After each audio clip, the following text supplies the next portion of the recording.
Hello everyone, I am Javajit Chanda. I am a PhD student in the Department of Physics of IIT Kanpur.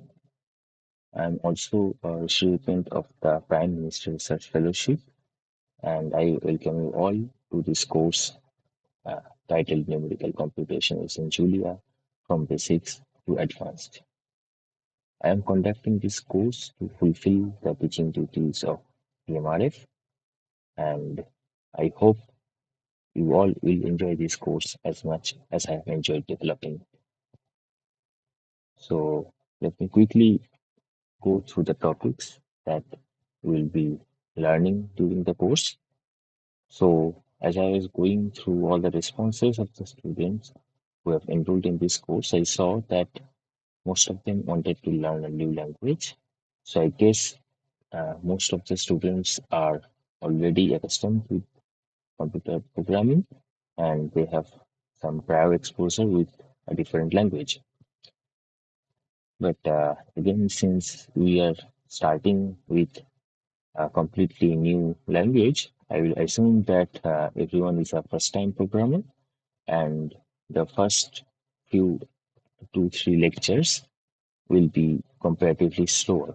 So, for experienced users, it might seem very boring, but I guarantee that things will get very interesting very quickly.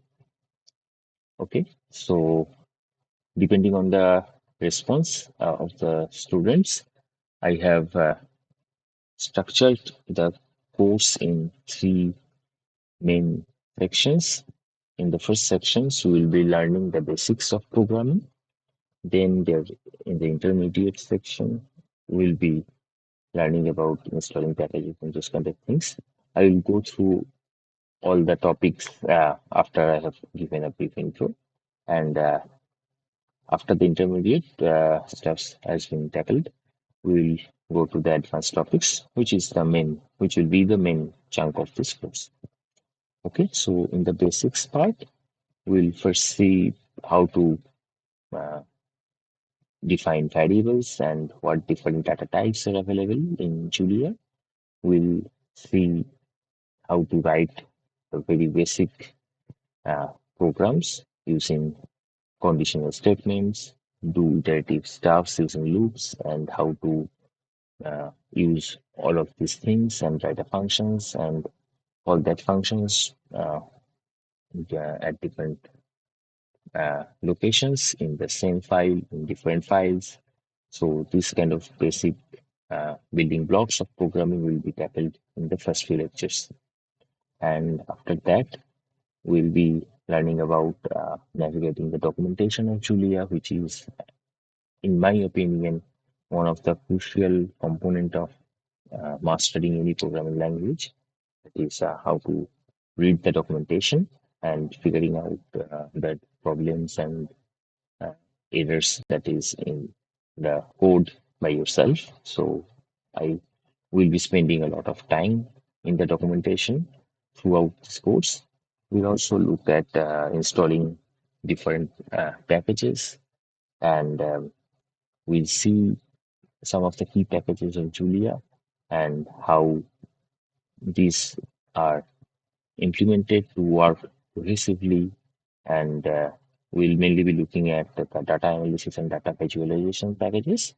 So those will be most of the intermediate part, and that will also include uh, some introduction to writing modules, and we'll see how functions can be compiled in such a way that they can be used as a module.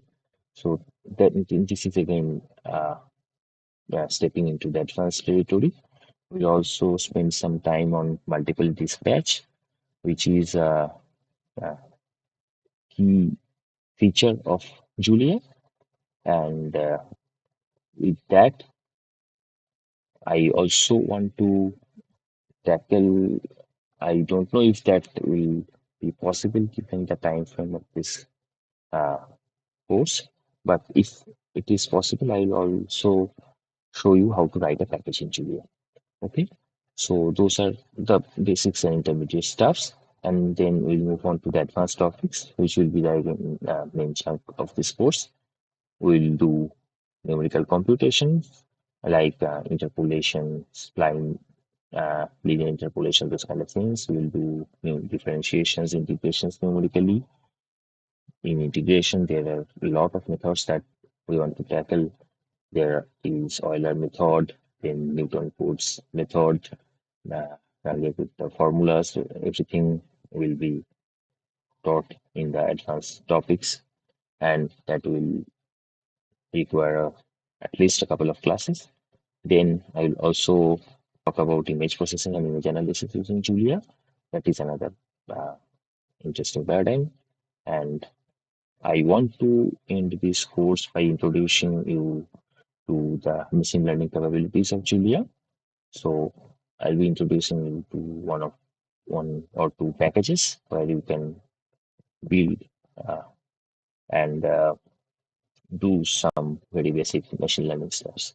So that is the overall plan of this course, but depending on how it goes, how fast I can go through some basic parts, the details of this might change a bit. Okay, so I'll keep you updated while taking the course. Maybe every 2-3 lectures, I will be coming over to this page, and we'll be looking at what we have learned and what is still remaining for us to see. Okay, so with that, uh, let me very briefly show you the structure of this course. So this course will have 10 lectures, and each lecture will be 2 hour long, and that will be a total of around 20 hours. And in those 20 hours, we will be spending half of the time learning new things and half of the time doing hands-on programming and problem solving. Okay, so each lecture will be divided in this manner. So, for example, in the basic uh, lectures, which will be the first few lectures, suppose we are learning how to write if-else statements or how to write loops. So I'll be talking about those things, why those are necessary, how to implement this in Julia, what the syntax is. After discussing those things, we will be specifically doing few problems to where these concepts will be utilized. Okay, so this will become very important towards the later part of the course where we'll be learning the advanced topics. And depending on the responses from the students, uh, maybe after 2-3 lectures, I might also conduct a additional session for solving the problems of the students that has been asked. Okay, so that is the main structure.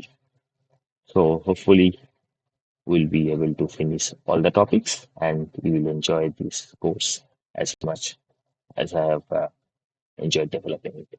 Okay, so with that, let me introduce you to Julia properly. Okay, so this is the homepage of Julia language. We'll visit this page very quickly, but let me start with the Wikipedia page. So in today's lecture, I'll be introducing you to the language. I'll show you how to install it, and we'll be getting familiar with Julia REPL. We'll be seeing how to do some very basic stuff, and I'll also give you some resources where you can learn about these basics as well as advanced stuffs. Okay, so that is the main goal of today's lecture. Okay, so let us begin. I know it is very cliche to start a course with a Wikipedia page, but I think the motivation and the role of Julia as a language is perfectly described in the first paragraph. So, Julia is a high level, general purpose, dynamic programming language which is designed to be fast and productive for use in data science, artificial intelligence, machine learning, modeling, and simulation, those kind of things. And it is most commonly used for numerical analysis and computational science. So, as you can see just by reading it, a lot of our interest is the main paradigm of Julia. So we'll have a lot of fun learning it. So this is a very new language. The development of Julia began in 2009 when Jeff Bezos, Stephen Karpinski, Vidal Shah, and Alan Edelman started developing it. And the first version was released in 2012 on 14th February. Currently, Julia is on version 1.11.5, which released just yesterday. And since this is a very fairly new release, I will be using just the version before this 1.11.4. Okay, so with that out of the way, let us go to the homepage of Julia, where the features of Julia are described in a nutshell. So the homepage is julialang.org, and this is the page where we'll be downloading Julia from, and the documentation can also be accessed from here. So here and here are the downloading documentation button, and the documentation we'll be spending a lot of time here is accessible with this link docs.julialang.org. Okay, so first thing that I like about Julia is it is an open source project and it is in active development right now. You can visit the GitHub page of Julia and you will see that the last commit was just an hour ago. So it is in very active development. But keeping that aside, Julia was designed for high performance. So those of you who are familiar with Python, Python is everywhere nowadays. The main problem of Python is that it is slow and you have to spend an ample amount of time to learn how to write fast Python. Okay, there are possibilities. One can use Python or JIT compilers like Numba to write fast Python code, but the default code we'll be writing is a lot slower compared to the other options like C or Fortran. Although Python gives you a comparatively easier learning process and doing complex stuffs is comparatively easier in Python. So this is Python is a very user-friendly language. What Julia offers is the same user-friendliness of Python, but inherently it is extremely fast. It also offers you the speed of a compiled language like C, C++, or Fortran. This happens because Julia, although it is dynamically typed and interactive language like Python, Julia is designed to use a just-in-time compiler. So whenever you are doing a stuff for the first time, Julia will compile the code and thereafter it will act like a compiled language. So using these two features, it offers the best of both the worlds of the dynamic interpreter like languages like Python, which is very easy to write. The number of lines of code that you have to write is small. Also, the code is fast. So this is a win-win situation for both the cases. Okay. And Juliet comes with all the programming features that one might need from the start.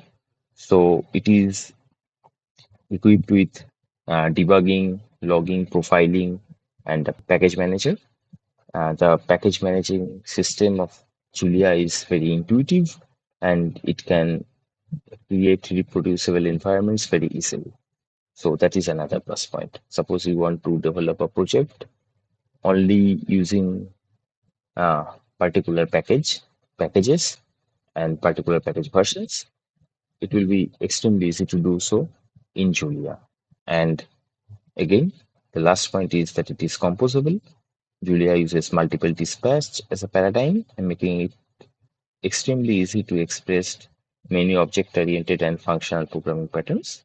So this is again advanced part, but I will spend a good amount of time discussing multiple dispatch. But just to introduce you, it is like object-oriented programming, which is single dispatch, but Julia does it on multiple data types. So it is called multiple dispatch. Basically, you can use the same function name and write different operation based on the input parameters of those functions. And that is called multiple dispatch. And when Julia is running that function, Julia is encountering a code where that function is called. Depending on what kind of variables are passed to that function, it will dispatch a particular version of that function. So we'll see multiple dispatch in action very soon. Okay, so this is Julia in a nutshell.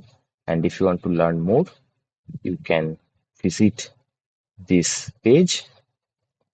You can also see the JuliaCon videos, which is a kind of a annual Julia conference. And all of the JuliaCon videos are available on the YouTube channel of the Julia programming language. You can see those JuliaCon videos. Also, they have basic and advanced tutorials, and they have this nice course also, computational thinking, which was offered by MIT Spring in 2021. And this was the course where I was formally learning Julia. I was aware of a new language that was in development, which was designed for doing numerical computation, but this was the course where I was formally introduced to it. So, if you have time, I will also ask you to go through this course, but I will be tackling some part of it in this course also.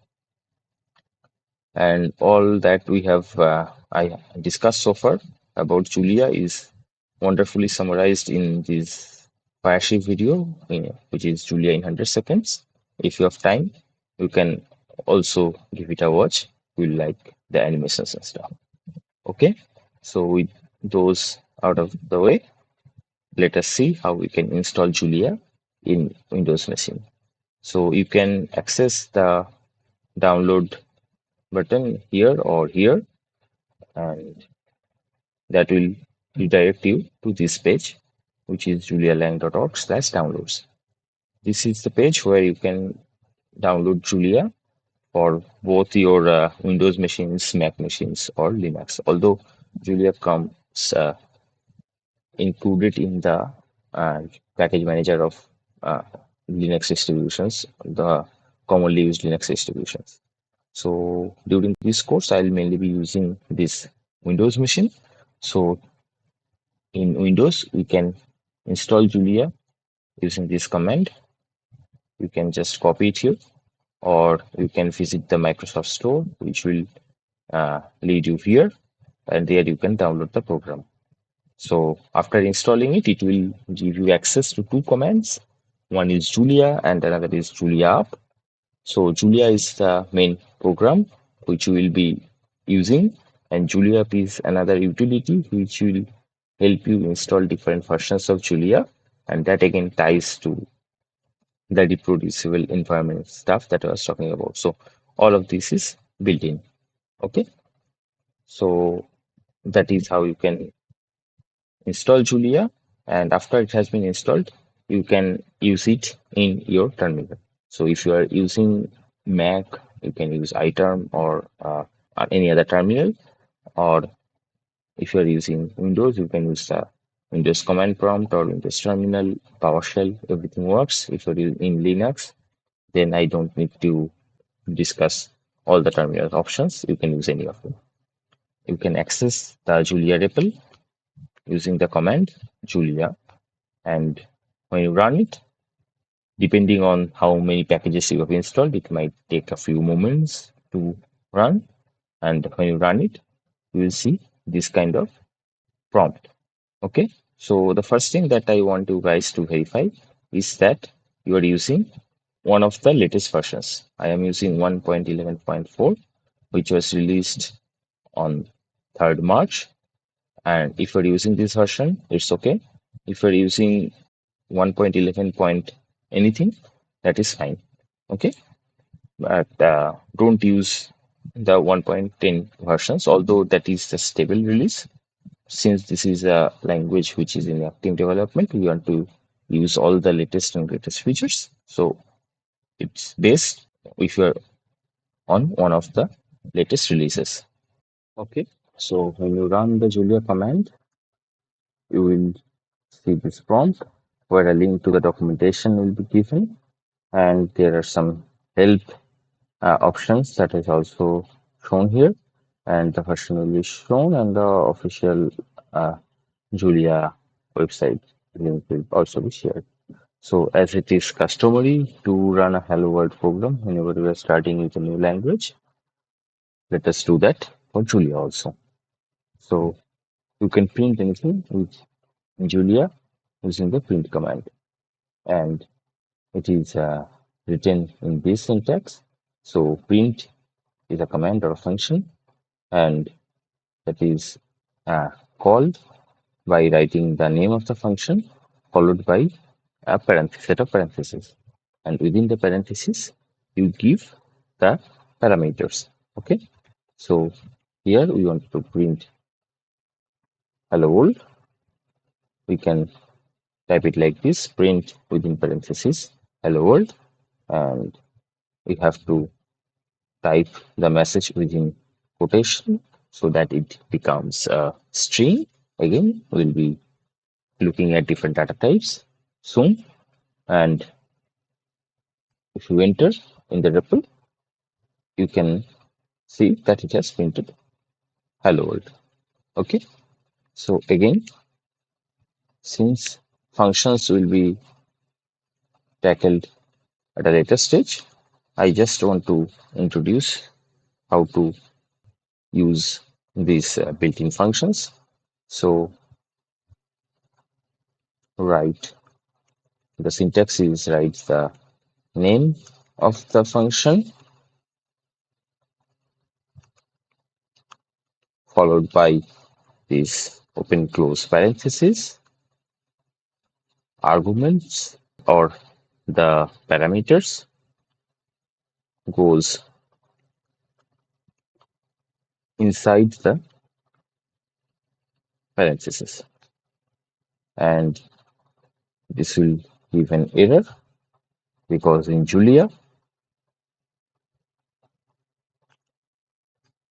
you use the hash symbol to write your comments. Okay. So far we have learned two things. One is how to print hello world, and another is how to write comments. Okay. So another shortcut is using Control and L, that will clear your REPL. And you can do small calculation like 1 plus 1, 2 multiplications,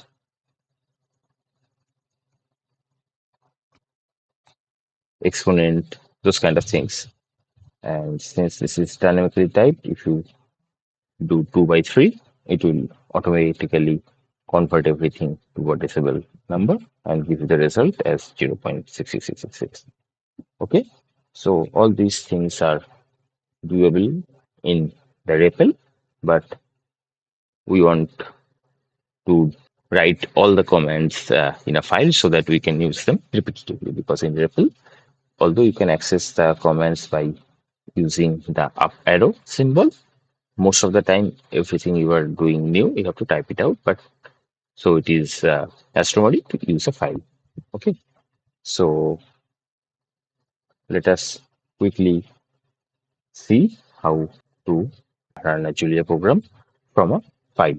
Okay, so for that there are two ways. The first way is to create the file and run it using the command Julia, then file name. And the second way is to include that file in a running Julia session. So I will show you both of those. Okay. So you can exit the REPL using Control D shortcut or Command D if you're in Mac. So that will return to your terminal prompt. Okay. So let me quickly visit this section of my computer where I will be storing all the lecture files. And let me quickly create a new text document. And let us say, name it like first program Julia. And all the Julia files end with a extension .jl. Okay. So the extension .jl is used for denoting that this is a Julia file. And we can open it using Notepad and just write the command that we have already seen. Hello world. Maybe also add this.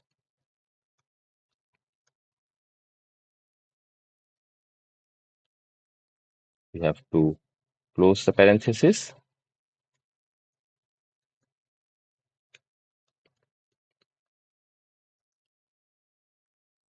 And we can write comments using this hash symbol.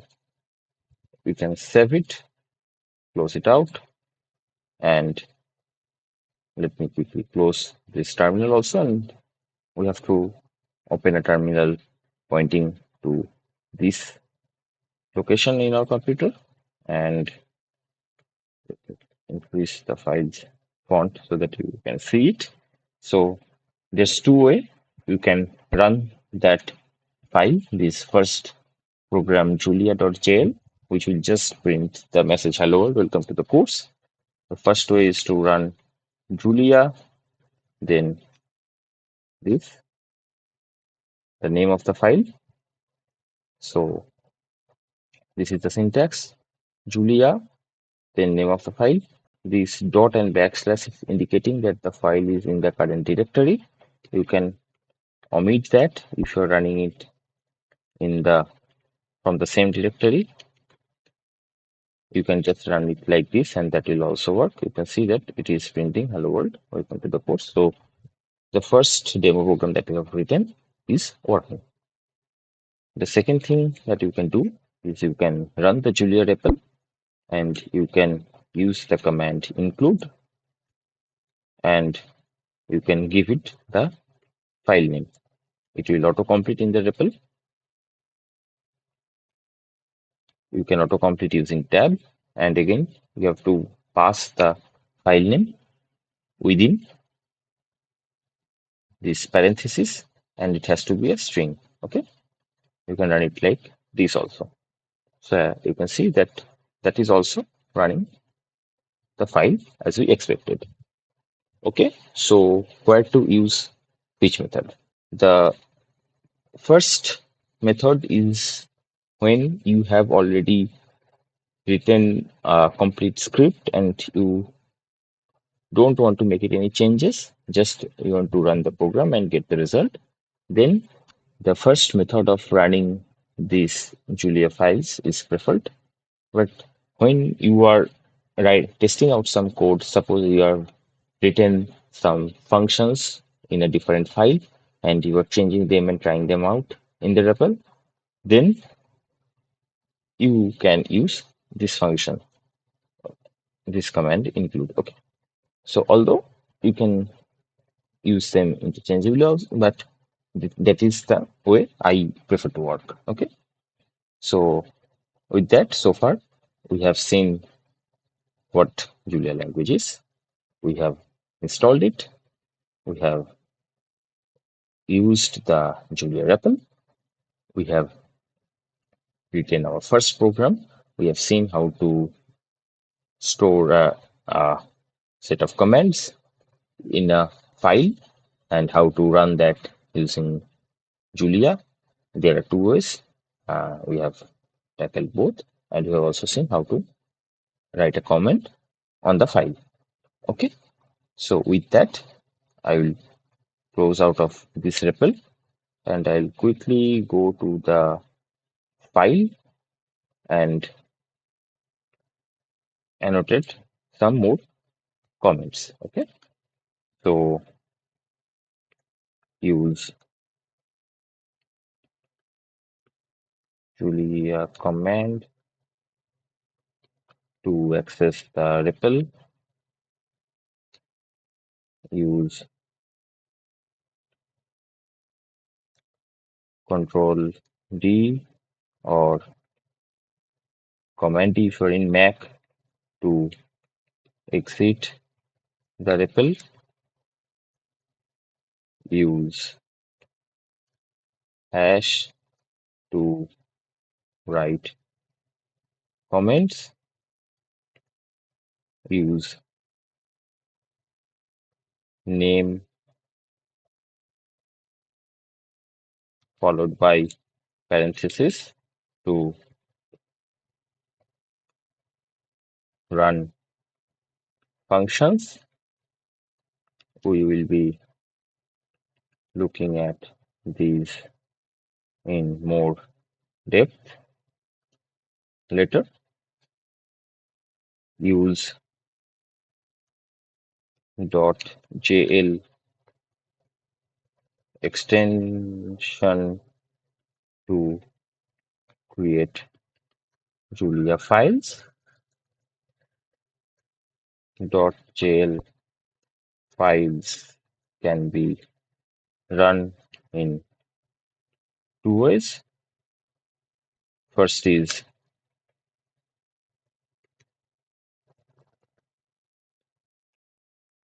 using the Julia command like this. Julia file name, and the second is using the Julia REPL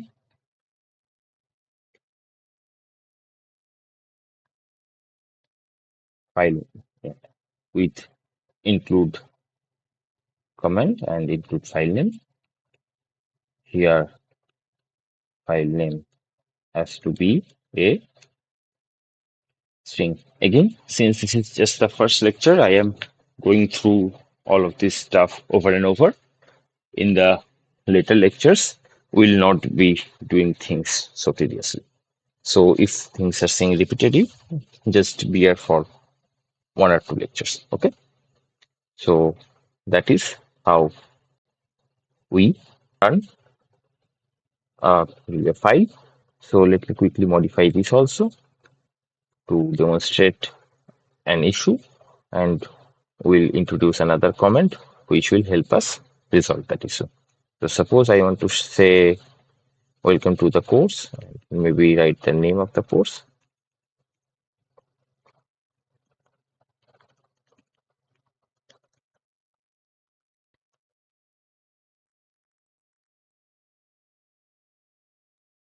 Okay. What will happen if I run this command? One might expect that both of these messages will be printed on different lines, but as you can see, these are not. So whenever the first print command ended, the second print command started printing right after that. So in Julia, there is another command available, which is print ln or print line. You can use that to print a new line after the message that you have given. So if you run this, you will see that every message will be printed on a new line. You can either do this, or you can use the print command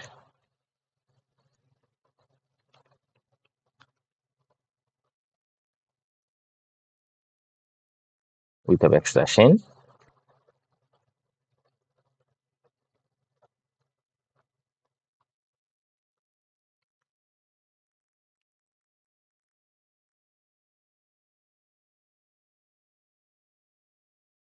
and that will also give you the same result. See here, see here, we didn't use the println command, but appended a backslash n manually, and that is also printing in new line. So you can again choose whichever one that you like. Okay, so that's how we can print something in different ways and run functions. So there are other ways also. So Julia has capabilities of using notebooks. So again, I will be drawing the Python example. Those who are familiar in Python, you know that Python can be used to run Jupyter notebooks where you write codes in different blocks and you can execute a block separately. And similar capabilities of Julia exist. You can use Julia with Jupyter notebooks, but there exists a better option which is written completely in Julia, that is Pluto. So Pluto says they are on a mission to make scientific computing more accessible and fun, and you can try it online or install it. So throughout this course, we'll mostly be using these Pluto notebooks to run our code.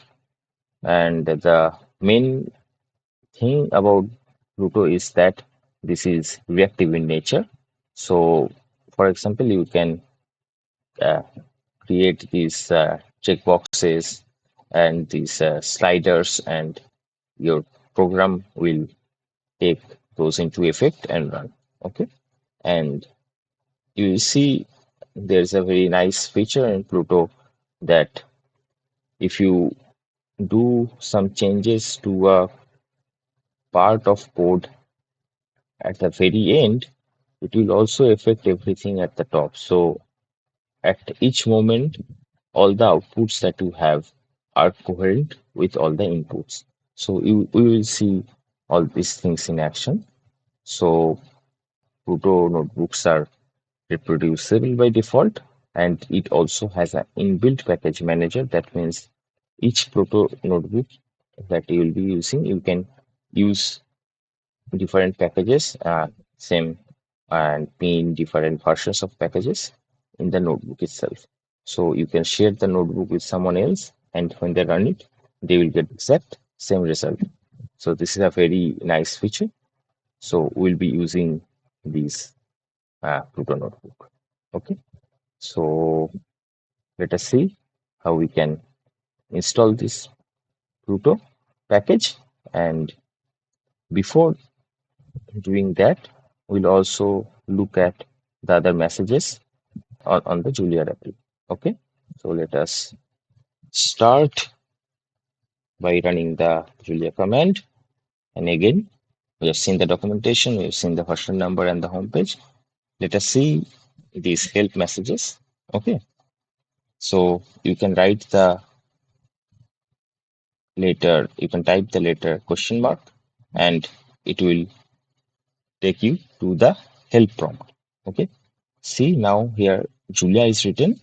When you type the question mark, you will go to the help prompt, and here you can give name of any command, say print. That's one of the command that we have learned.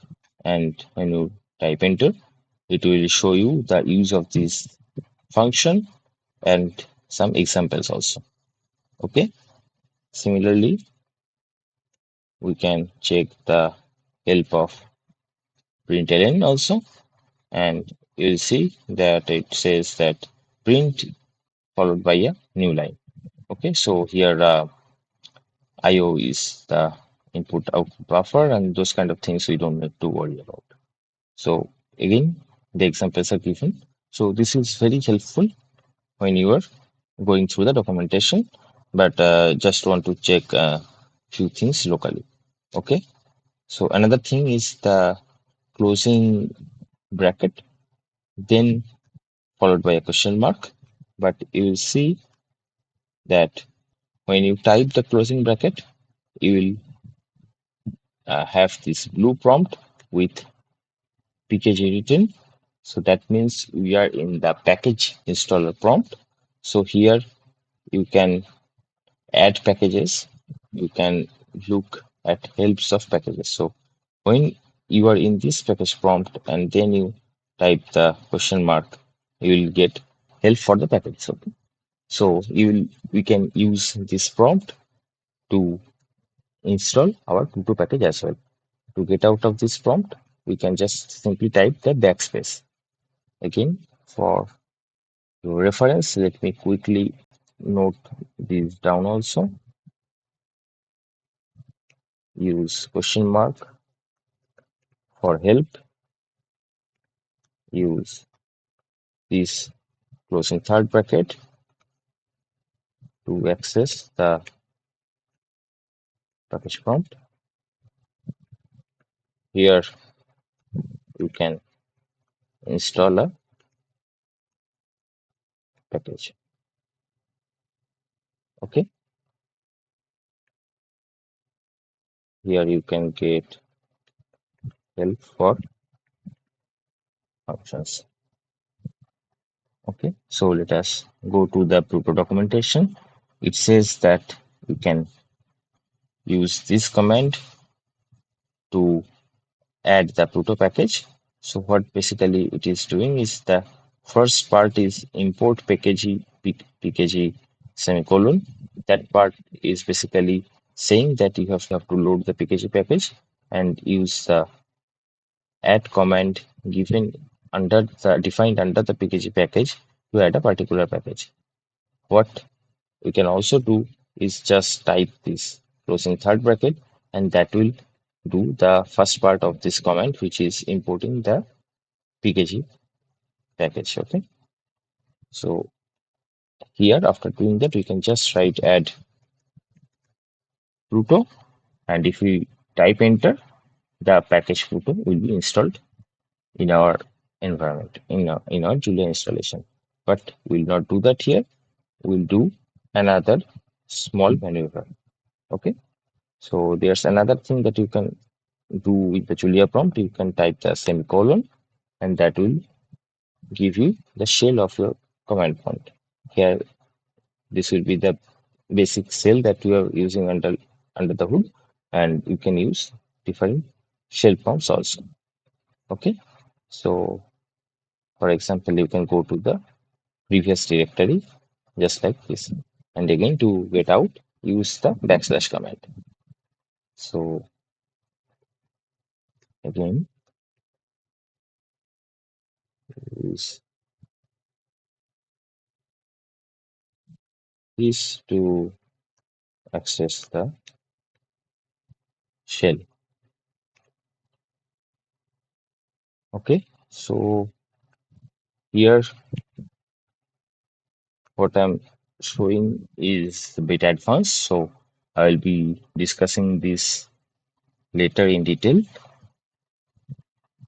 In a few lines, we are just creating a local environment and installing the package in that environment that will keep our working environment clean. Okay. So activate dot will activate, will create a virtual environment using our Julia installation at the current location. So you will see it will give you the message activating new project at this location, and it will also reflect on the prompt. So this is just the name of the folder, and here after it is showing this, we can use the command add Pluto, and it will run. Depending on the internet speed, it might take a few seconds more, and then we'll run and install all the dependency packages.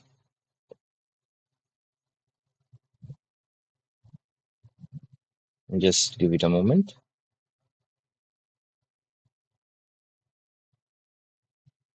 and it will compile everything.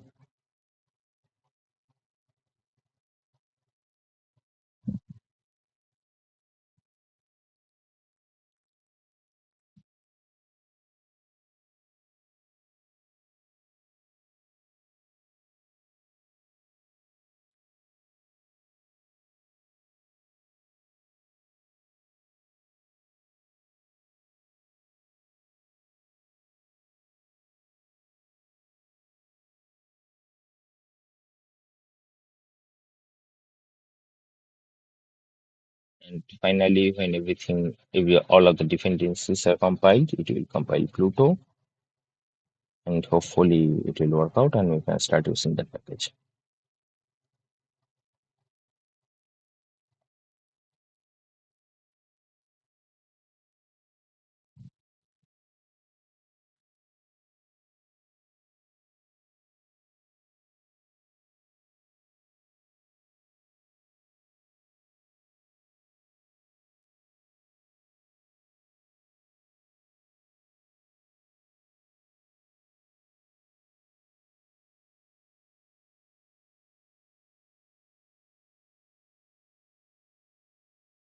Has completed, you can see that 37 dependencies have successfully precompiled in 88 seconds. 30 already precompiled. This is just a confirmation message. We don't need to get into the details of what that means. Okay. So with that, we can return to the Julia prompt and let us start using the Pluto package. Okay, so let me quickly show you one thing. I think I tried to show it earlier, but the options were not visible. So that is the package help command. So if you use the right bracket and then type the question mark and press enter, it will show you all the package help commands. Okay. So let me quickly get out of this environment and let me just run the Julia command. We are talking about this package help. Let us go to the package environment, type question mark and enter. So it will show you all the package help command. We have already used this command add to add a package. We have used this command to activate a environment. We have not used these other things. So we can use this remove or rm command to remove a package which has been installed. We can also use this update command to update all the packages that has been installed in that environment. We can also use this status command to summarize the contents and changes of the environment. Okay, so we can run the command status and you will see some package names which we have not seen before. This happens because when you close the REPL and relaunch it, it goes back to the default environment, which we are not using. Okay, so let us go back to the file where our environment was installed. Again, these things I will discuss later in a later video. Let us go to the package manager, activate, and then use the status command. And you see that the only package that has been installed is Pluto, and the version will also be shown. What this add command will do is make two files. One is this project.toml file, and another is this manifest.toml file. The project.toml file will have all the dependencies that we want to install. Here we have only installed Pluto, and this will also have a hash to indicate the version of Pluto that we are using. Also, it will have a manifest domain. This is auto-generated by the Julia package manager, and that is referencing to all the dependencies of the all packages that we have installed. The first thing here is the Julia version that we're using. So whenever you are seeing any unexpected errors in your packages, you might want to check these two files to see that anything is out of its way. Okay, so we close these two and let us write these also for use bracket followed by question mark and enter to get partition. Okay, so with that, let us return to the prompt. So this is our Julia prompt. Okay, so now we are trying to use the Pluto package. So let us use the help command and see how Pluto can be run. So we can also use these run Pluto here. It is saying that we can use import to import Pluto and then use the command pluto dot run. So before using the help, let us import Pluto. It will import, and before doing the pluto.run command, let us go to the package help again, see what the function is and what options we have with that function. Again, I am stressing this more and more because this will create a habit of looking into the documentation, which is essential to learning a new programming language. So we want to get help for this pluto.run command, and if we press enter, we will see all the options. So there are some warnings. We can ignore them. So this is keyword arguments. We'll be discussing about keyword arguments when we're discussing functions. So mainly this is the pluto command, and these are the options. One is launch browser, host, another is port. So everything is optional. We do not have to specify anything. It will run even if we do not specify. Then so the launch browser is a parameter which tells the Pluto whether to launch the default browser of your system or not. The host is the web address where the Pluto notebook will be hosted, and this port is the default port. So these two are connected, and the auto.com file option will be used when you are editing the files in more than one program, and if you want to automatically reload all the changes to Pluto. So for now, let us only use this launch browser option.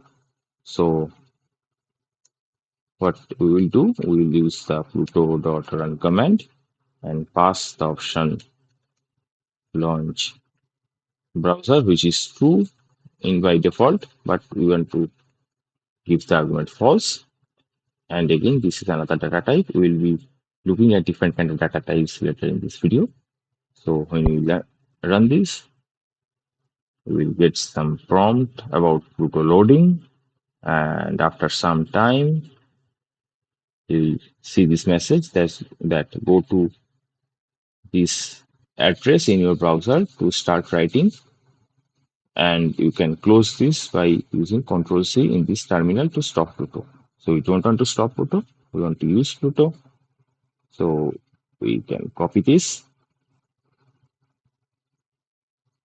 we can go to our browser, type this in and press enter.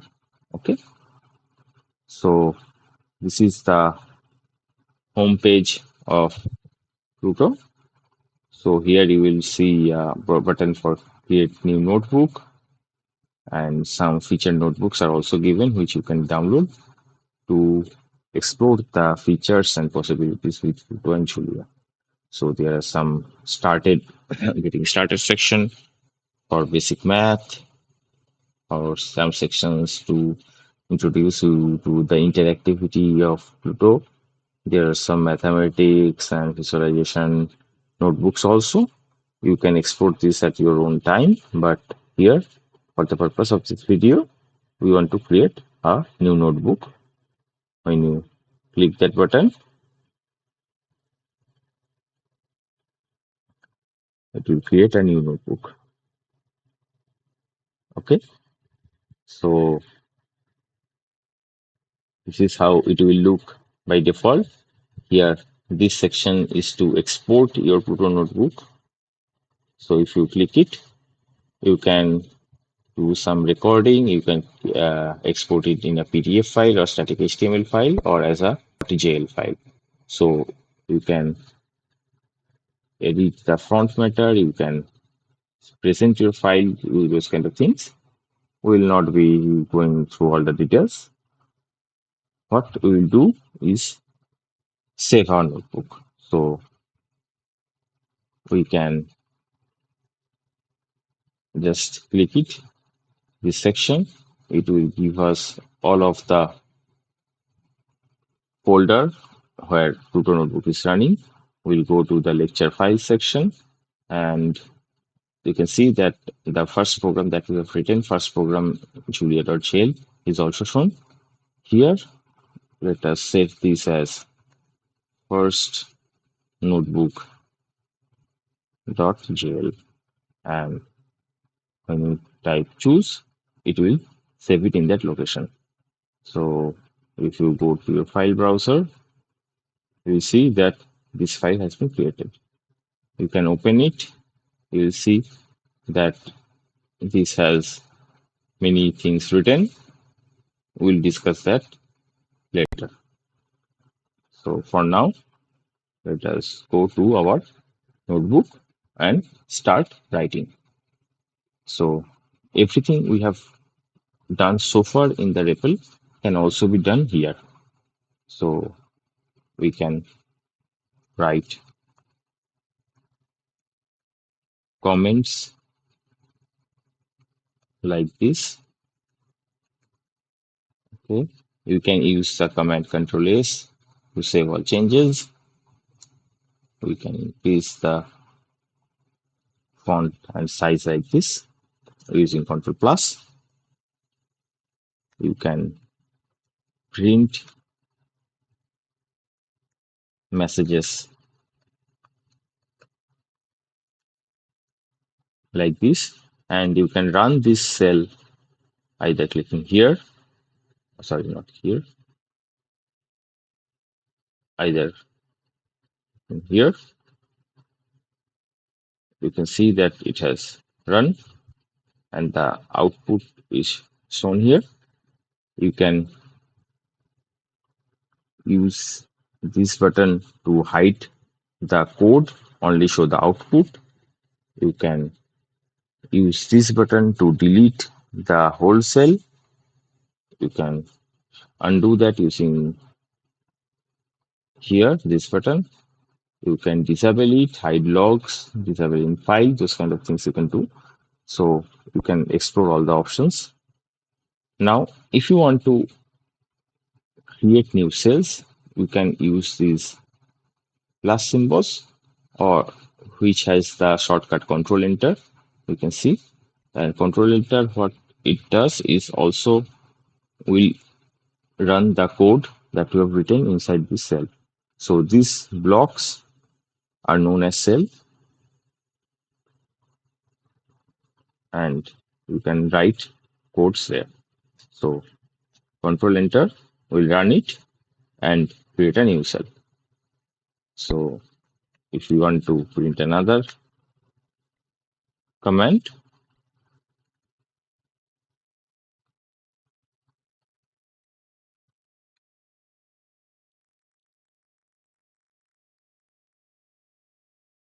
and run it, you will see that you will run into an error message. So that is one thing. that you need to keep in mind when using tutorial jail, that is, you can not in general write multiple expression in one cell. So this is design decision. So one thing you can do is you can cut it and paste it in a different cell and then run both of them separately, or you can enclose everything in a begin and end block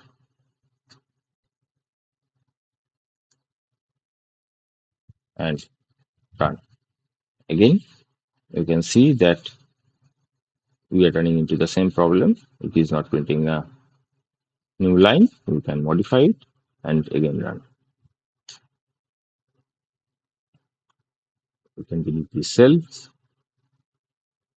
Okay, so that is a very basic introduction to Pluto. We can write markdown codes here also. Those features we'll check in a later video.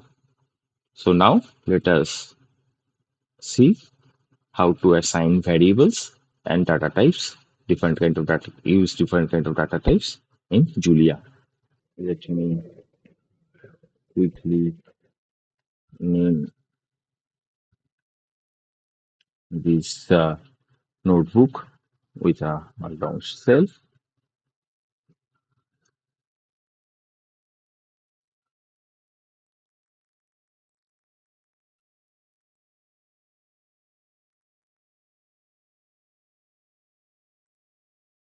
So when you run it, it will render some text like this. So just move on to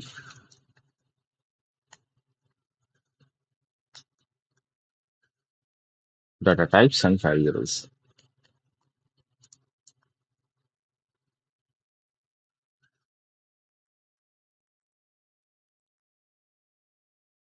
Single quotes, and let's make it heading. Okay, so Julia gives us the capability to use these basic mathematical functions. So we can use plus to do addition. We can use minus to do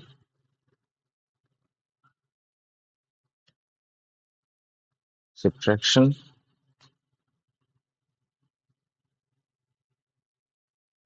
The star symbol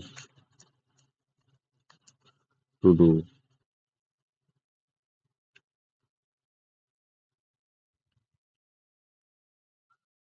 multiplications,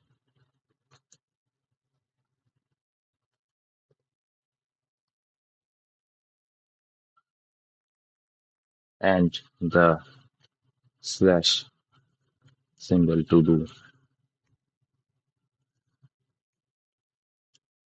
division. So when you do division, you will see that in some cases the variables, the numbers are given without a decimal point. In some cases, they are given with a decimal point.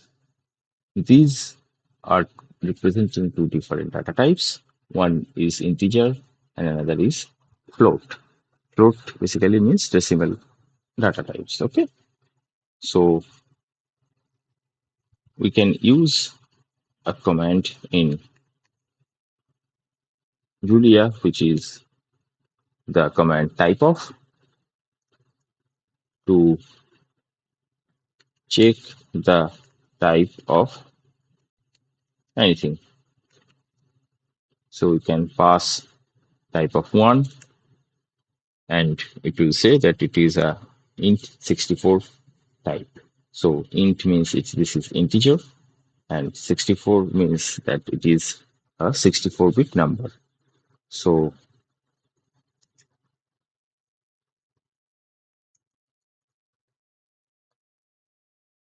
int 64 will save 2 to the power 64 different integers. Similarly, we can check the type of say 2.5, and this will be a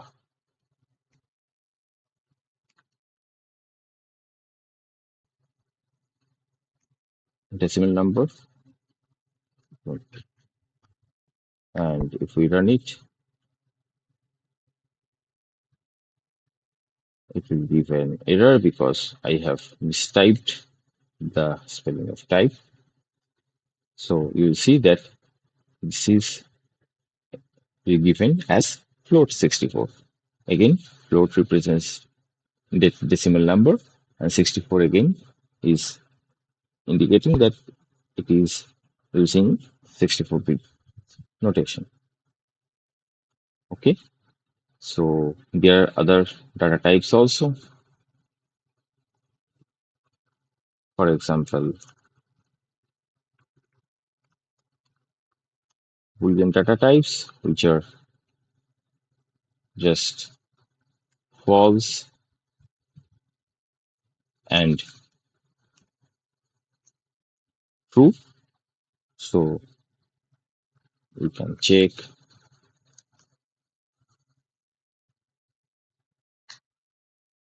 that their data type is bool. So these are some example of different data types. Actually, Julia's typing system is very robust, and all the types are mainly divided in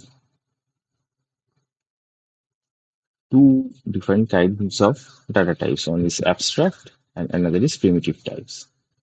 So it has abstract and primitive types. So the ones that we have seen so far are called primitive data types. This int 64, float 64, this bool, these are primitive data types. And there are abstract data types, for example, all the numbers are given by a data type number. So we can use number data type. You can, in this photo notebook, you have another feature that is these live docs. You can see, you can click on anything on your notebook and it will show you the help of that function. For example, if you click this number, it will show the help that this is the abstract supertype for all number types. Similarly,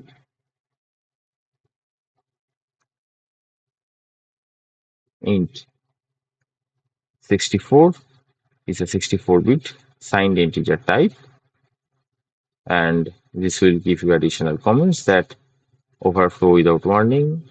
So after storing some data, it might give overflow.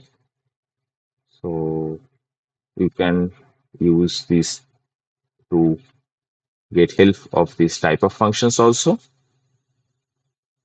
So you can see that one double slash is giving you a rational number and those kind of things. Okay.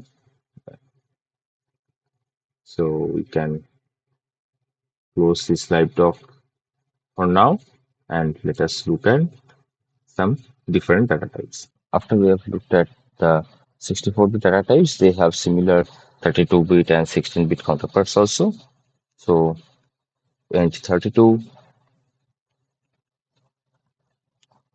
int 16, int 8, these are also possibilities. So when you type something separated by commas, they will give you a tuple. Now you can search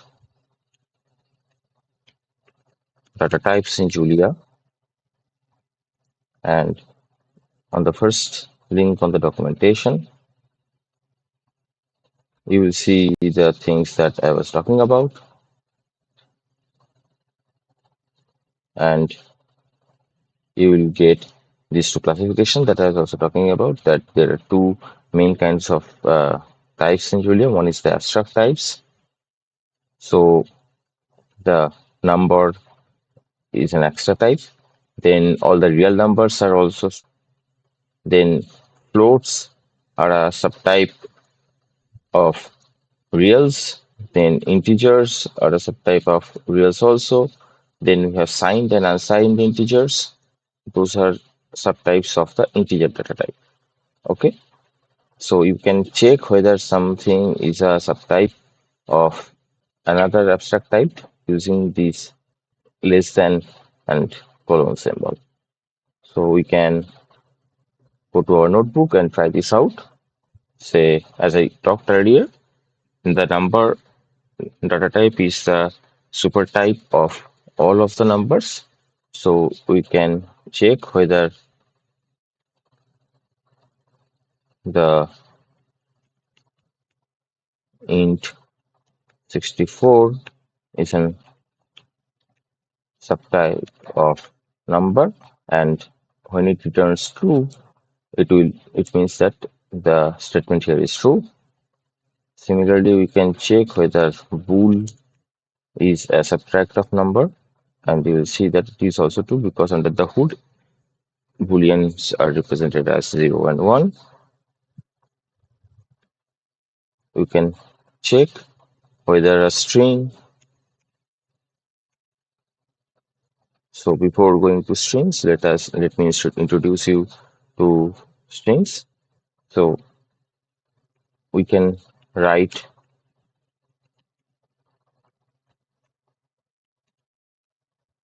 something in quotation marks, and these are considered strings in Julia. So you can check the type of these things, and these are strings. You can write strings within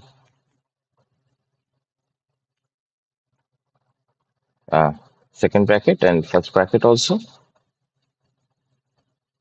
But you will see that when you're using the single quotation mark, it is giving you an error because that becomes a character, and character needs to be a single character.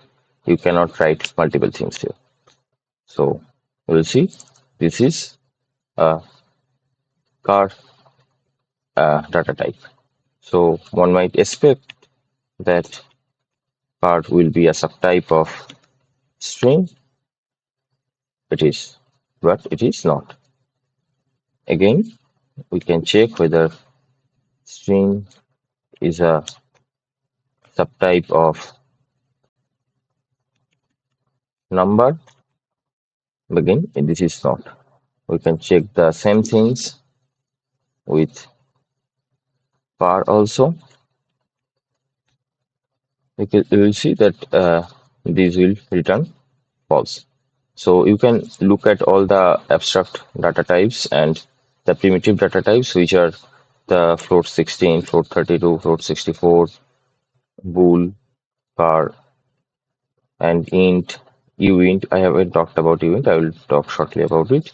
These things, and whether which is the super type of this type in this documentation. So there are composite types also, but we'll learn about them at a later video. So let us go and learn about the unsigned integers or uints that I've forgotten.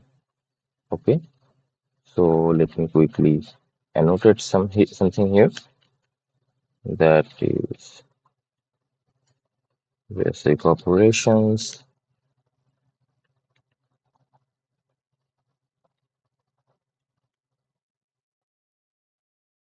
and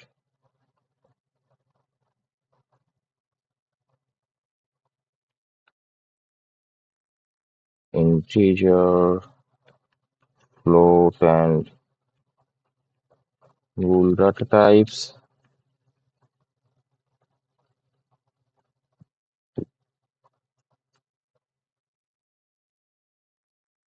And here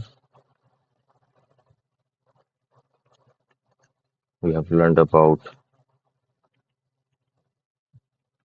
string and char data types. Okay, so and here we have learned about abstract and primitive types. So now we have forgotten about the unsigned integers. So there is another data type called uint 64, and that is representing an unsigned integer. That means when you are saving it, you cannot save the negative numbers using this. So an int 64 will be storing minus 2 to the power 32 to 2 to the power 32 minus 1, but uint 64 will be storing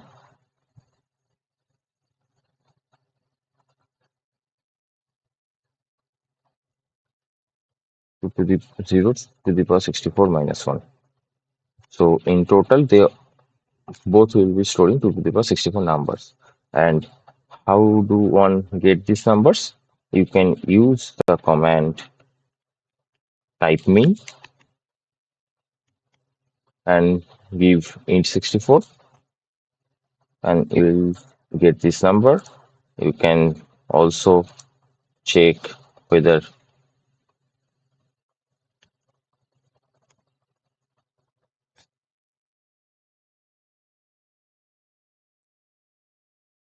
sorry, I have been saying this wrong. This was 2 to the power 63 because it is the half of the values are negative and half of the values are positive. So 2 to the power 64 by 2 to the power 63. So you can see that these and these matches. So as I was talking about, type min will give you the lower bound, and type max will give you the upper bound. Similarly, you can run uint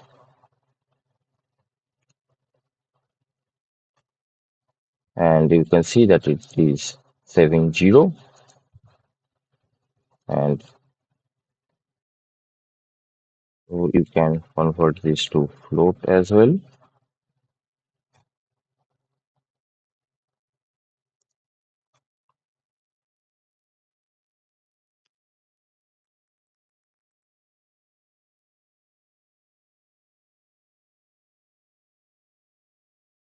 You can type things properly, and you can divide it by the type max of int 64, and you will see that you are getting 2. That means it is saving this number. Okay, so tidy things up a bit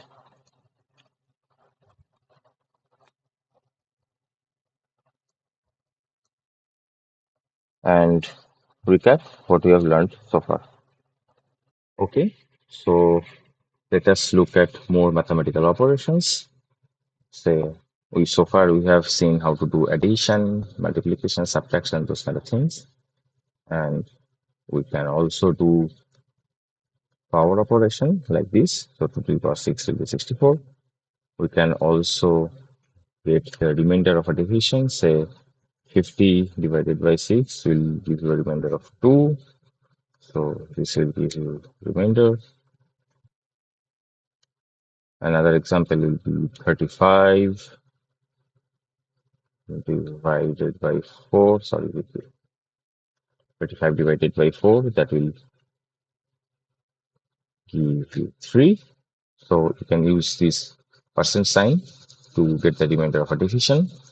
Similarly, if you want to get the quotient of a division in other languages, one can do this thing 35 by double by 4, and you'll see that here it is giving a weird result like 35 double divide 4. Actually, this is a rational number, so you can check the type of this number.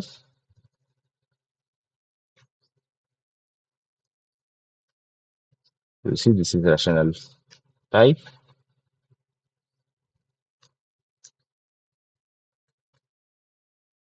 So let me delete this cells.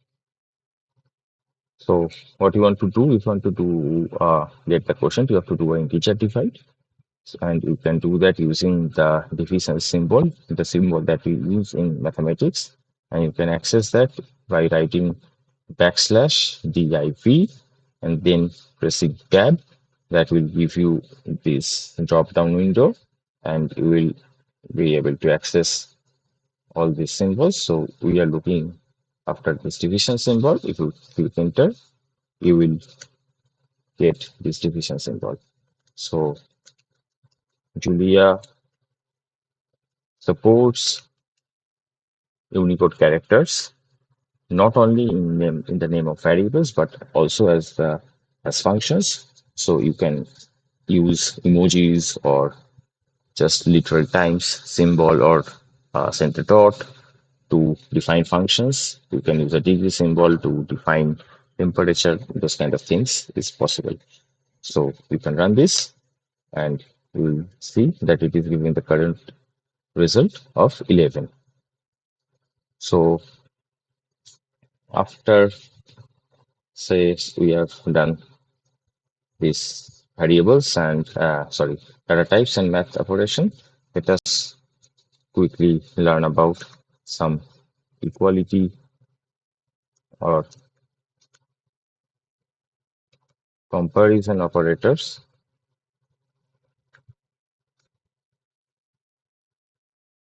So what's the role of this? This will check whether the values stored in two different variables. We haven't touched upon variables. We'll be doing that shortly. So it will check the values stored on two variables are equal or not, or two values are equal or not. So we'll check equality using the double equal to symbol.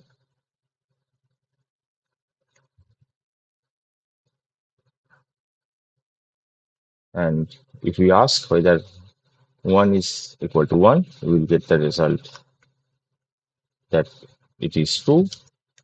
It also works for different type of data types also. So there is another symbol which is triple equal sign, and that will check the programmatical uh, likeness. So for example, it will not only check the values but also the data types. So if you use triple equal symbol, then 1 will is not same as 1.0 and it will return false. So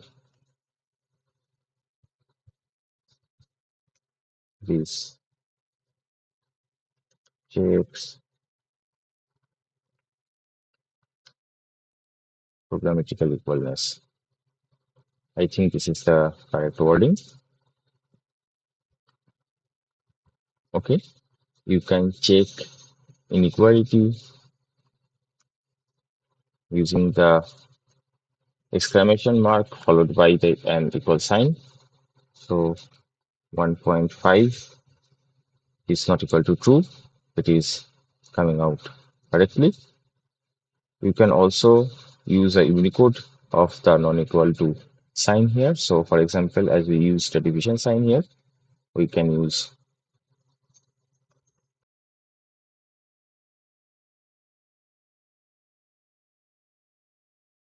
Can use the not equal to sign, but I forgot what the Unicode is. So let me quickly check it.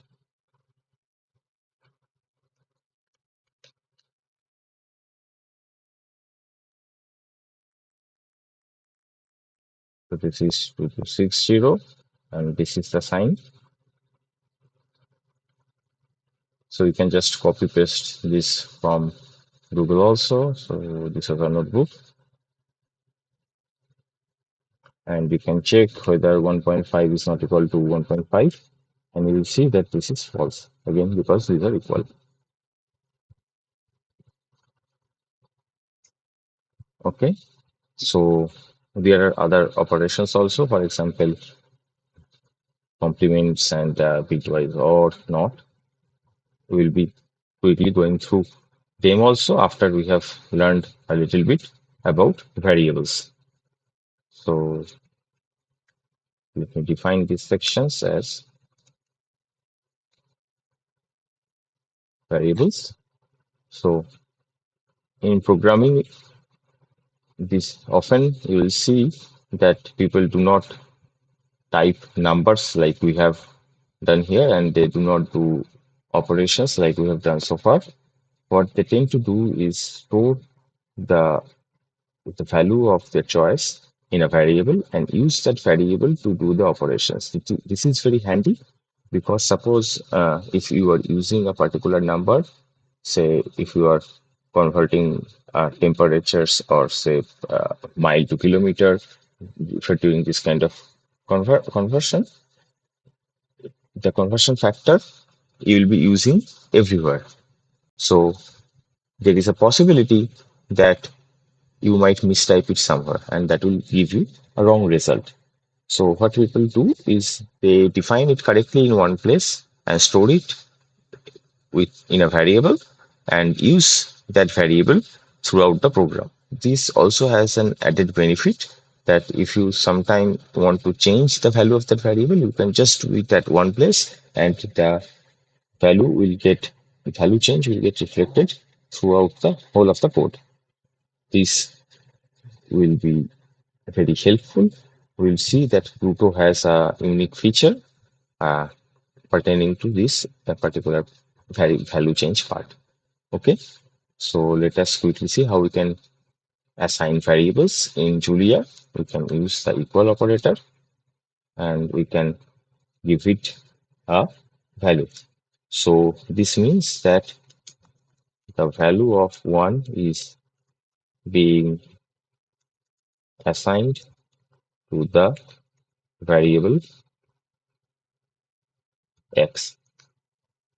So we can check the type of x and you will get that this is int64. Let me delete this cells. Similarly, we can also assign float values and we can check the type of y and you will get float 64. Suppose you do not want to change, if you do not want to store this value as int64, rather you want to do it as int8. How can you do that? So when you are just writing variables, we can when you're just writing the values, we can use it like this. You can just type the data type and then in parentheses we can pass the value. Normally the result will be same, it will not show any difference, but if we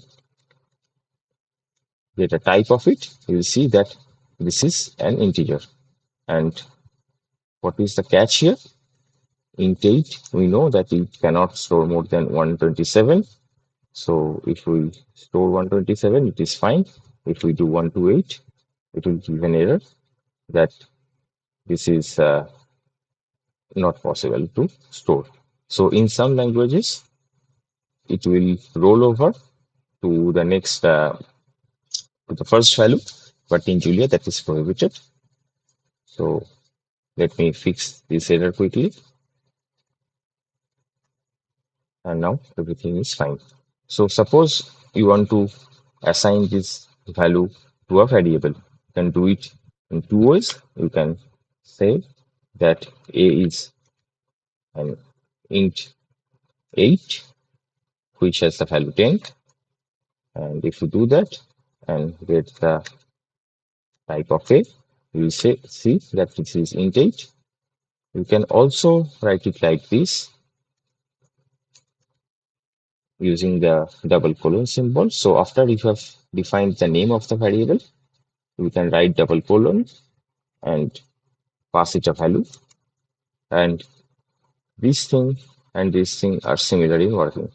So you can just check the type of B and you will see that this is int 8. You can also change it to int 16 and you will see that this has also become int 16.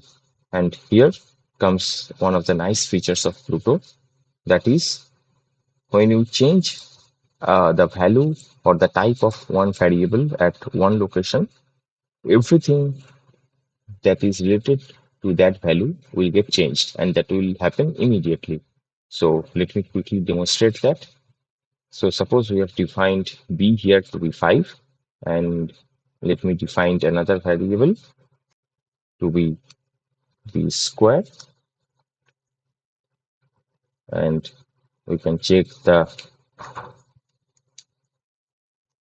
type of C that this is also int 16. So the data type will get propagated. But suppose we change this value to 10 and we run this code, what will happen that this value will change and you will see that simultaneously the value of C has also changed. And this will happen not only here after defining the variable, but if we are using it before also. So see now here it is 20. Say we change this to 4. You will see that it has changed everywhere. To B is 8. This value is changed to 4. This value is changed to 16. So although Pluto takes care of these things, I will really recommend not to do these operations before you have defined the variable. So for just for the sake of good programming practice, I will delete this cell. So this is a nice feature of Pluto that whenever you are changing the data type or the value assigned to a variable, everything related to that will get updated. So what Pluto implements as another important thing is that you are prohibited from redefining a variable at a different cell. So for example, if I define b as 1.0 here, you'll see that two things happen. One is that everywhere we have used b, the result has changed. This is 1.0. The type has changed to float 64. But you will see that this cell where I was redefining the value, where I was defining the variable b earlier has been disabled. If we click the three dots and enable this cell, you will see that this cell has been disabled now. This is again a feature of Pluto which prohibits you redefining a variable in a different block. But you can do this thing here. This will give you another different exception that it has two expressions on the same cell, which is again not allowed in Pluto, just so that it can track all the changes very efficiently, and it can update all the dependencies of a cell with the other cells efficiently. But you can bypass that using the begin and end block, and you can see that it is possible to change a variable in one block of one cell block more than once. But if I say assign a float 32 here, say 2.5, you will see that it will pop a message that another cell has been disabled because it also defined B. So whole of this cell will be disabled, and the other cells which was dependent on this variable b will get updated with this value. So this will be 6.25, this will be 432. So this is another nice feature. So let me quickly disable this cell and enable this. So it will be enable everything that is dependent on B. And for the good practice, we can delete this one and this one. Okay. So we have seen how to define variables.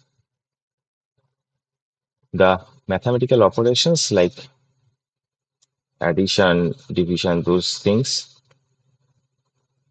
they work on these variables also. And you will see that if you give it a integer and float value, it will change the data type in such a way that the answer is accurate. So you can check type of x and y, run it.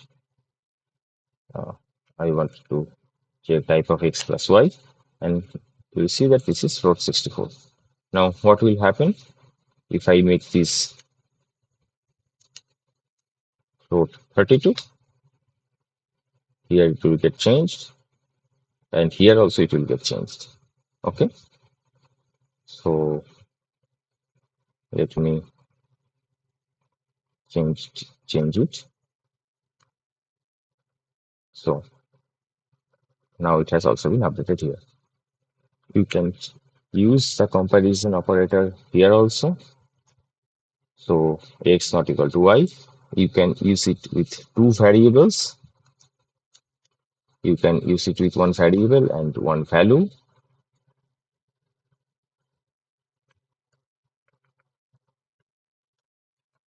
You can use the three equal operator also.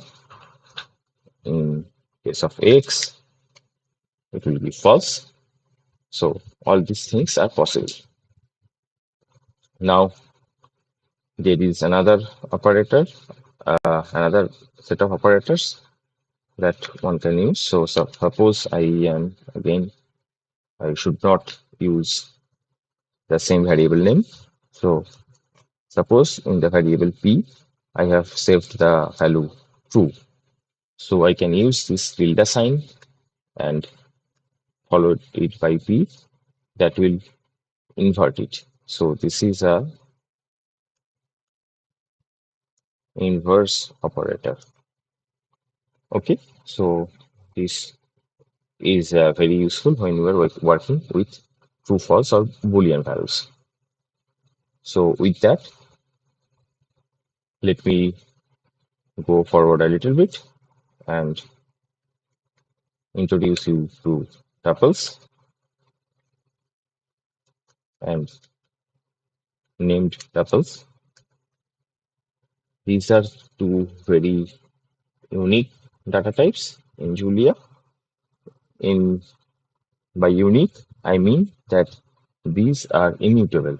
That means whenever you are defining or assigning a variable in Julia, you can change the value of it at some later location. In Pluto, it prohibits you from doing that in a different code block, but you can do it in the same code block using the begin and end statement. That is possible. But these tuples and named tuples are altogether immutable, and once you have defined it, you cannot change their value. So how do we define a tuple? We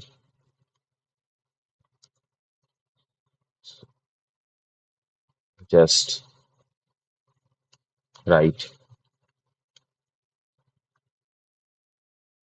different values separated by comma. So if we check the type of this, we see that this is a tuple of integer and integer. And you can mix the types here also. Let us save this tuple in the variable d, and let us make it 1 and 2.0. And if we run type of D, you will see that this is the tuple of integer 64 and float 64. You can also do these things.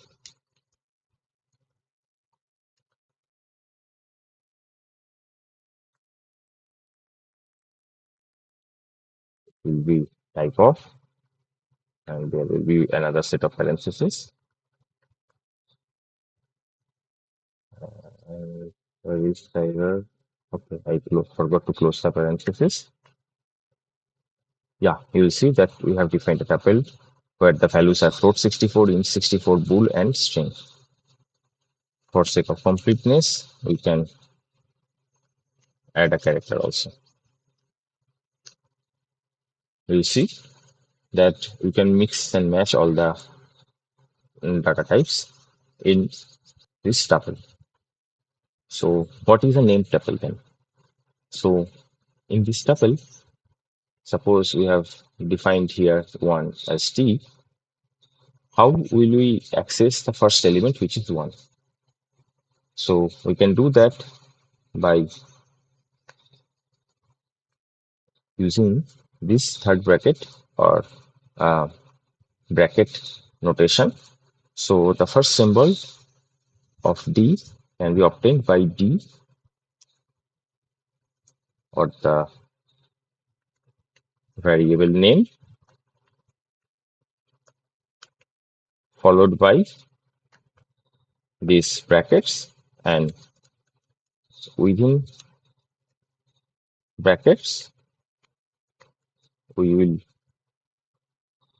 pass the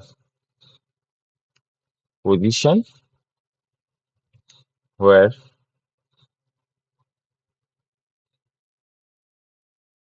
we want to get the value from. Okay, so how we will do the second value? We'll do D in brackets 2, and we see that we are getting 2.0. Now, one thing that is very important to notice here is that Julia starts indexing from 1.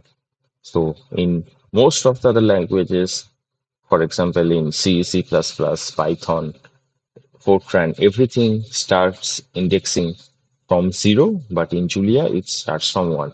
This you have to remember very carefully, because if you give it a 0 index, it will just give you an error. So the bounds error. That means that this 0 index is non-existent. So this is very familiar syntax with MATLAB. So those who are familiar with MATLAB, they will find it very useful. Okay, so now for a normal tuple, we can access the elements like this. Now let us define a named tuple, and let me store it in the variable e.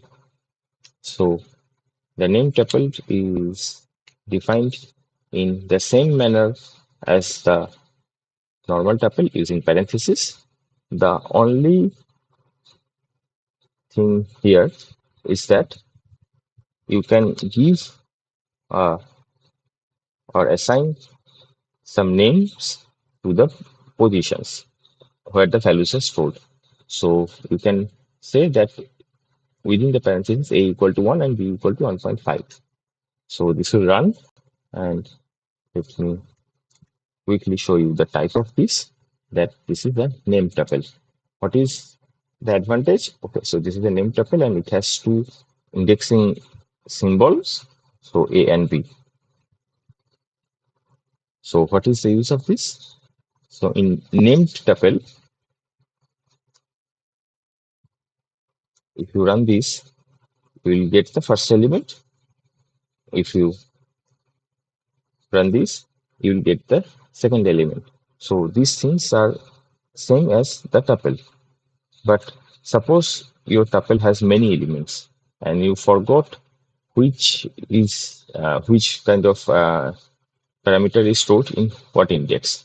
So there you can use the dot symbol and this name, the name of assigned here to get that particular element. So for example, we can write E dot A to get the first element. Similarly, we can write E dot B to get the second element. So this is a very handy feature where you don't have to remember the position of the index. So it is very useful and I recommend all of you to use name tuple whenever possible. So suppose now after we have defined the name tuple, we want to change the value of E from A equal to 1 to say 2. So can you do it? Will it run? If you run it, you will see that it will give you an error saying that immutable struct of type name tuple cannot be changed. So what does this mean? This means that the type of name tuple is an immutable type. So let me write it here. This is an immutable type. That means after we have defined and assigned values to this variable e, we cannot change it. So it is possible to change it for other data types or for floats and those things, but for name tuples, we cannot change it. So one might also ask, will this work? We will see that for tuples also, this will not work. So what can we do if we want to change the variable? What we have to do is we have to redefine everything. Sorry, I forgot to copy.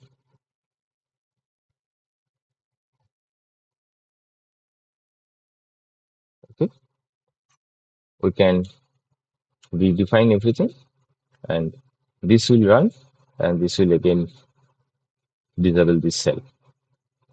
So this is another thing that we have to keep in mind, that these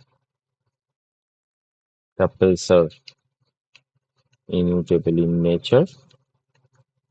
Once defined, you cannot change the values. Okay, so that's how you can define tuples. Okay, so I think we are almost at the 2 hour mark. So I will close today's lecture just by again going through everything that we have learned today, and I will give you a brief introduction to what we will be doing in the next lecture. Since this is the first lecture, we have taken things very slowly, but from the next lecture onwards, we will speed things up. So let me quickly write here.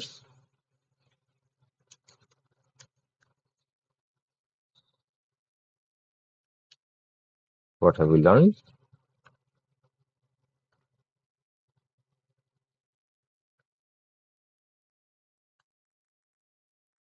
So we can just copy paste everything here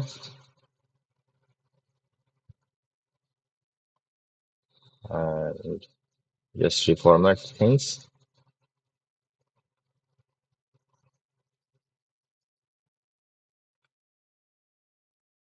And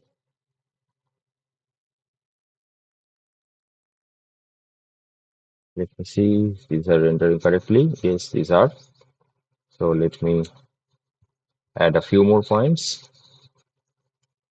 We learned about data types, integers, floats, etc.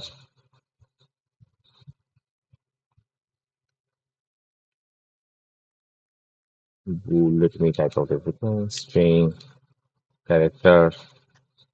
We learned about abstract, and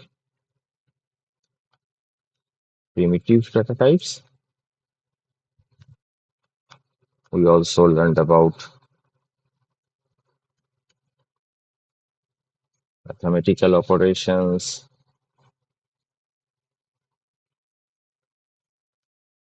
comparison operators.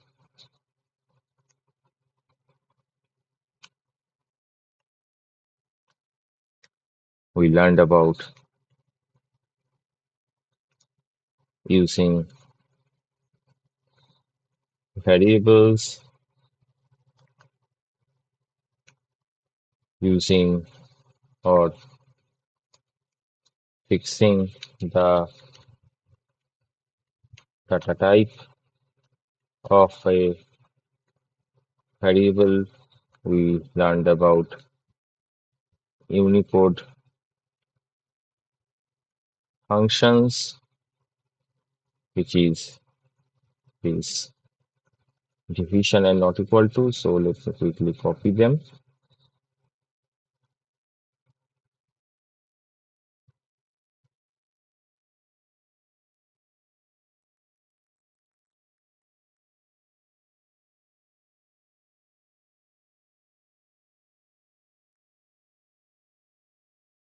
We learned about tuples,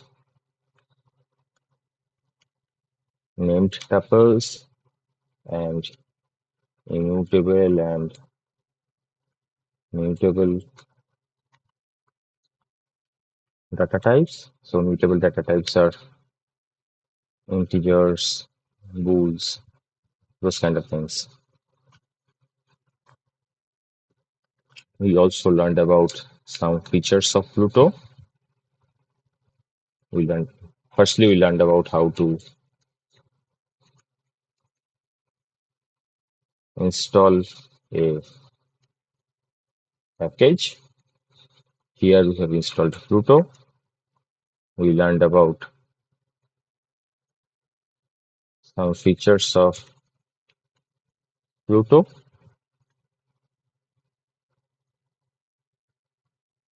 For example, how code blocks work.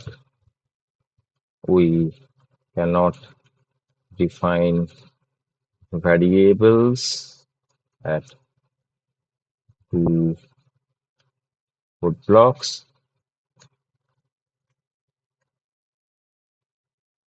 All code blocks which are dependent on a variable will get updated once the value of that variable changes. So roughly, these are things that we have learned today, and let me quickly mention what we will do in the next class.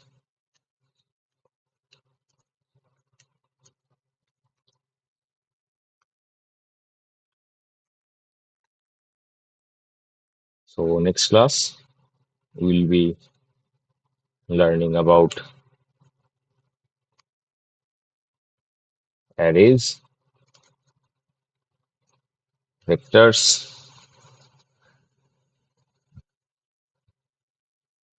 matrices, operations on arrays. We'll also be learning about some advanced features of Pluto.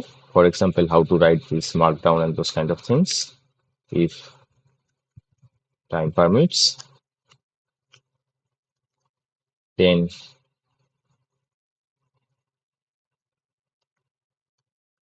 we'll be doing